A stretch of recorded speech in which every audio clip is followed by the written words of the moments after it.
سلام، من عبدالله اشرف شما را با مهمترین رویدادهای روز جمعه 4 ایول آشنا می سازم. هفته آینده قرقیزستان بنیاد راه ماشینگرد و پل را که قلمروی تاجیکستان را نیز عبور می کند از سر می گیرد. در این باره معاون سروزیر قرقیزستان عبدالرحمن مامتالیف بعد ملاقاتش با مرادعلی علیمردان معاون سروزیر تاجیکستان در شهر بیشکک اطلاع داد. او همچنین خبری رسانه‌های محلی را که تاجیکستان مسئولیت برخورد روز 11 января را بر دوش گرفته است رد کرد. Когда мне такой вопрос задали, я им ответил, что только суд может сказать, что кто-то виновен. КДБ у нас есть, у нас версия наших правоохранительных органов, есть другая версия правоохранительных органов Таджикистана. Но в основном уделили внимание строительству дороги и 2 мостов в Лялякском районе. Более того, мы подписали уже протокол, где конкретно указали, что 10 июля начинаем строительство. تا امروز از 976 کیلومتر مرزی تاجیکستان و قرقیزستان تنها 504 کیلومترش پوره تعیین و علامت گذاری شده است که گاه باعث سر زدن نزاع میان ساکنان دهات نزد مرزی تاجیکستان و قرقیزستان می شود.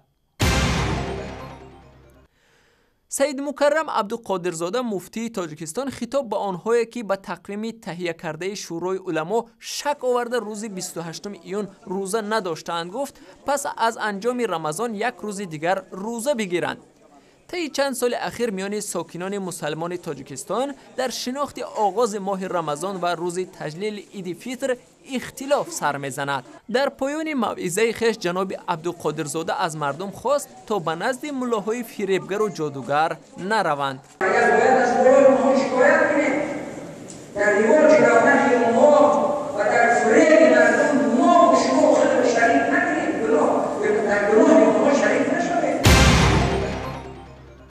دفتر آزادی‌های شهروندی میگوید کمیته حالت‌های فوق‌العاده نسبت مسئولان سربازان بیمار را به کوچه‌روبی وادار کرده چاره‌جویی کرده است.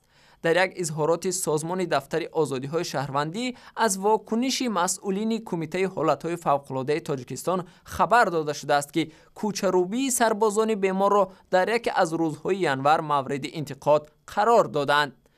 در پاسخ کمیته گفته است که این حادثه تحقیق و مورد سنجش قرار داده شد.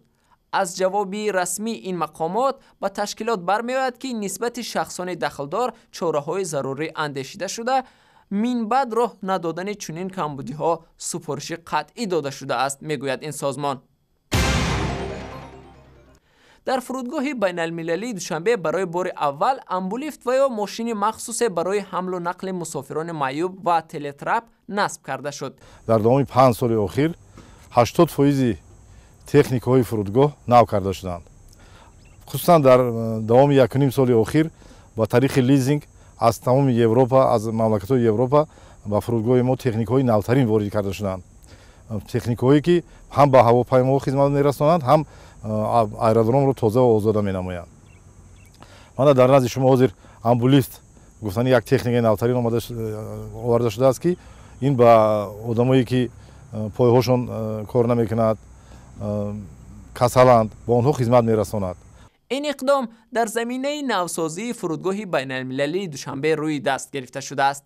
از روی لایحه терминали нави сохташавандаи фурудгоҳи душанбе низ дорои 4 яъне трапи телескопӣ мебошад. Яъне баромад то трапи телескопӣ яъне 2 баромад аст ва мебинем ки 4 адад трапҳои телескопӣ насб шуданд. برای نوسازی فرودگاه دوشنبه در مجموع 40 میلیون یورو مصرف شده است که 50% این مبلغ سهم خود تاجیکستان و باقی مانده‌اش سهم دولت فرانسه است. با شرافت برگزاری یارمارک فروش خوراکواری در شهر و مرکزهای نواحی ولایت سوخت نرخ مواد نیاز اولیه در بازارها نیز پایین شده است. در ماه رمضان در این منطقه نیز نرخ خوراکواری اساسی مثل گوشت و سبزیجات و میوه تا 30% بلند رفته، از جمله ارزش 1 کیلو گوشت به استخوان گاو از 40 به 47 سومانی جهیده بود. در یارمارکه خوجند 1 کیلو گوشت گوسفند با قیمت 32 سومانی و گوشت گاو با 26 سومانی فروخته شد. نرخ سبزیجات محلی هم در این زمینه پایان رفته است. امروز بازی‌های چهار یک‌نهایی جام جهانی فوتبال در برزیل دایر می‌شوند. منتخب فرانسه با آلمان و برزیل با کلمبیا روبرو خواهند شد. در قوه آزمایی دیگری بازی‌های چهار یک‌نهایی جام جهانی سال 2014 برزیل و کلمبیا روبرو می‌شوند و شارحان بدون شک و شبهه امکانات صاحبان میدان برزیل را بیشتر می‌حسابند. در یک صحبت سرراهی رادیوی آزادی از هواداران فوتبال در دوشنبه پرسید که از کدام دسته پشتیبانی میکنند. ما فکر میکنیم جوانان بسیار تماشا میکنیم همین فوتبال، فکر میکنیم همین کمانده برزیلیا امسال چمپیون میشه. کدام کمانده زور است بازی میکند، مبارزه میبرد، بگذار همون کمانده فینال بروید. ممکن که گرمانیا جای نمایی رو اشغال نماید. اولی باشد بالچ که گرمانیا هستیم، ما میخواهیم که گرمانیا سوپرکوبوکی فیفا 2014 رو به دست بیارد. گرمانیا با پیش ما بالچ که میولر که اولا باشد 3 گل زده است با دوام میتید. نظر من که همین فوتبال رو تماشا میکنم، همین برزیلیا و زیکوا و زمویشی ایشون دو دیسن، همین پیش برزیلیا. ایشون که همین در دولت چون بازی فوتبال رفته استوده است، اما چون وایرق چون هم میواردورن.